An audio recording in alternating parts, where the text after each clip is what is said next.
Баршаңызға қайырлы күн. Бүгінгі сабағымыздың тақырыбы сум если функциясы.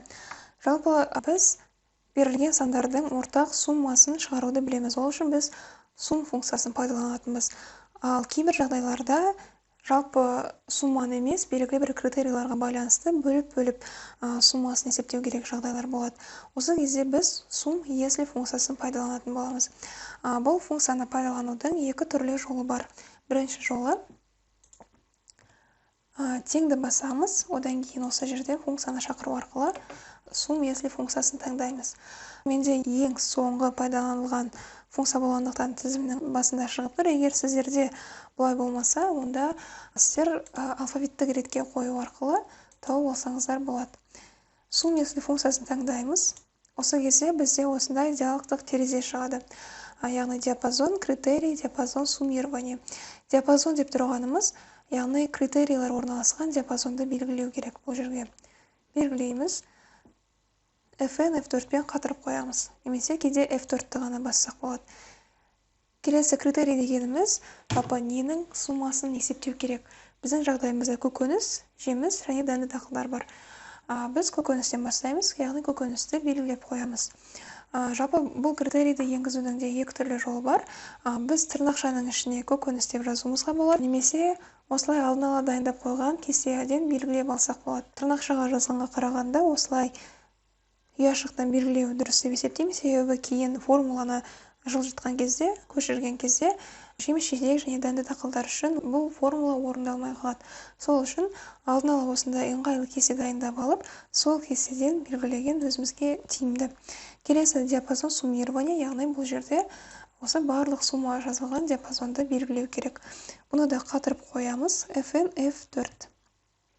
Міне 170 деп бізге бірден шығарып беріп тұр. Окей. Қалған бағандар үшін, яғни жеміс, дәнді дақылдар үшін жай ғана осы формуланы көшіреміз.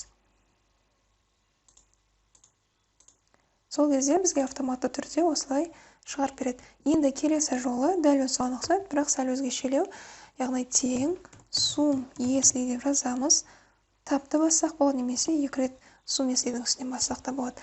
Енді осы жерде бізге формуланың түрі қандай болу керектігін көрсетіп берген. Бұл жерде де диапазон, үтір-нүкте, критерий, үтір-нүкте және диапазон суммирование жақша жабылады.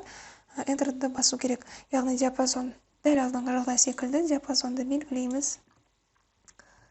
Оны да қатырып қою керек болады. Fn, F4, үтір-нүкте. Керекті критерийімізді белгілейміз. Бұны қатырудың керегі жоқ, жай ғана үтір-нүкте. Енді диапазон суммирование, бұл жерде үшінші баған. Жақшаны жабамыз, Enter. Көріп отырғандарымыздай, екі санда бірдей болып шықты. Енді жалпы осы есептегеніміз дұрыс немесе бұрыс екендігіне көз жеткізу үшін біз осы үш бағанның да қосынды суммасын есептесек болады.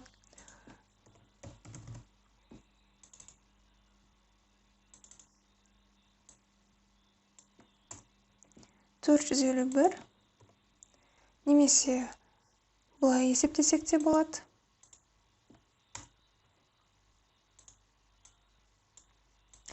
Көріп отырғанымыздай, үш санда бірдей шықты, демек бұл есепте ешқандай қате жоқ.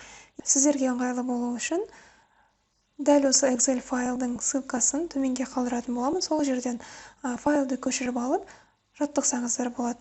Және осы формула барлығымен қалдырам. Үстінен басу арқылы, егер түсінбей қалған болсаңыздар, формуланы егжей-тегжейлі анықтап зерттеулеріңізге болады. Назарларыңызға рахмет.